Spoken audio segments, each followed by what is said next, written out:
কেন দিয়াছে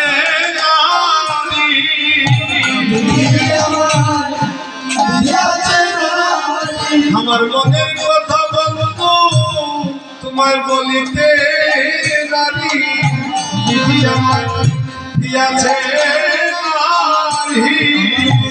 কথা আমার বলিতে রানী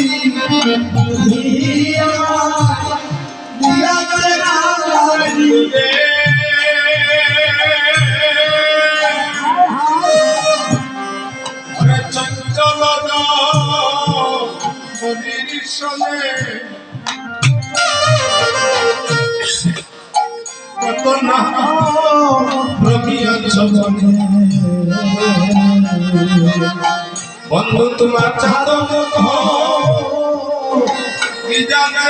শুকাইয়া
এই বন্ধু হচ্ছে অনন্ত কোটি বিশ্ব ব্রহ্মাণ্ডের মালিক কৃষ্ণ।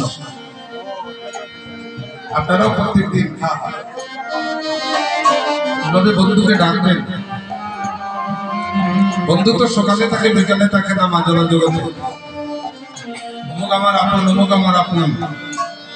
এই জগতে বন্ধু একটি অনাদি আদি গোবিন্দ ঈশ্বর পরমকৃষ্ণ সচ্চিদানন্দ বিগ্রহ অনাদি আদি গোবিন্দ স্বরূপ কারণের কারণ। আজকে রাধারানীকে বলছেন অবিনোদিনী, তুমি যে তোমার বাড়িতে আসার কথা বলছো, তুমি কি আমাকে সুন্দর একটা ভালো বিছানায় শোয়াতে পারবে? তোমার বাড়িতে কি এমন সুন্দর বিছানা আছে? আচ্ছা, এখানে সবাই বসে আছেন, কারো বাড়িতে হয়তো 200 টাকা 500 টাকা, কারো বাড়িতে 1000 টাকা 10,000 টাকা 20,000 টাকা 1 লক্ষ টাকার পালং আছে। আচ্ছা বলুন তো, সবচেয়ে পবিত্র একটা বিছানা কার বাড়িতে আছে? আপনাদের বলুন না যে আমার বাড়িতে আছে। কেন গো, বিছানা নাই বাড়িতে? বলুন না একজনে যে আমার বাড়িতে খুব সুন্দর একটা বিছানা আছে। আপনি যে বিছানার কথা বলছেন এই বিছনা আপনি বেশি দিন শুনছেন না। আর ওই বিছনাটা যে ঘরে আছে ঘরটা খুব সুন্দর করে করেছেন, 5 তলা 7 তলা 10 তলা, কিন্তু এটা ভুল করে ফেলছেন। ভুলটা কি জানেন? 10 তলা বিল্ডিং করেছেন, দরজা রাখবেন কেন?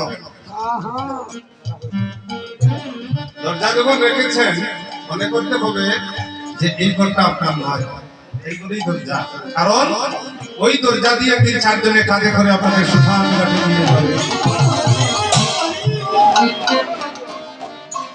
রানী বলছেন, বন্ধু আমার বাড়িতে এত সুন্দর বিছনা নেই, তবে তোমাকে স্থান দেওয়ার মতো আমার একটা বিছনা আছে। বন্ধু রে আমি দুঃখিনী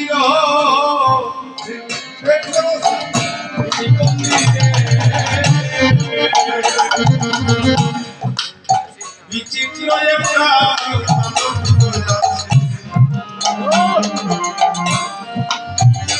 এই বিছনা যদি ঠিক না থাকে, বাড়ির সুন্দর বিছনা দিয়ে সোনার বিছনা দিয়ে কি করবেন? আসলে হলো এই মন্দিরের বিছানা।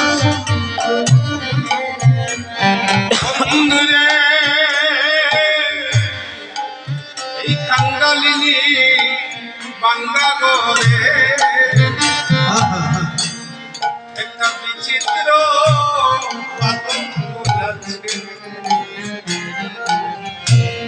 বন্ধুরে আশেপাশে আছে রসের বালি,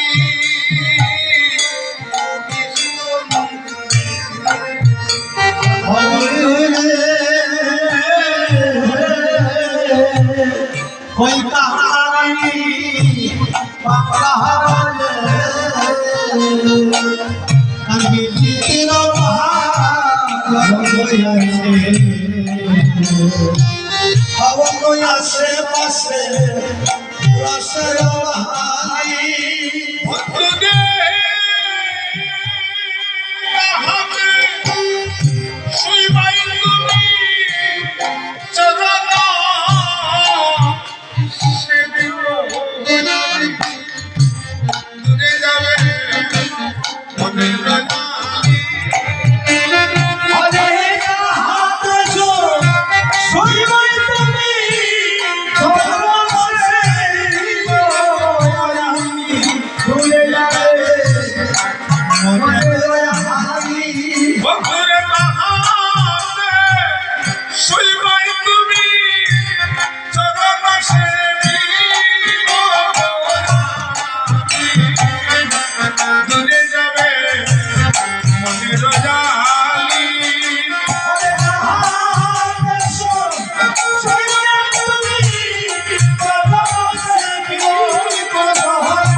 বৃন্দাবনে মিলন হইল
মিলন সমাপন করে রাধারানী আজকে প্রাণ বধূ আজকে বধূ বিদায় দিয়ে যাচ্ছে। জয় রাধে গো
ঘরে এসেছেন, মায়ের আনন্দে ধরছে না দোকান দে ও গো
আমি আপনাদের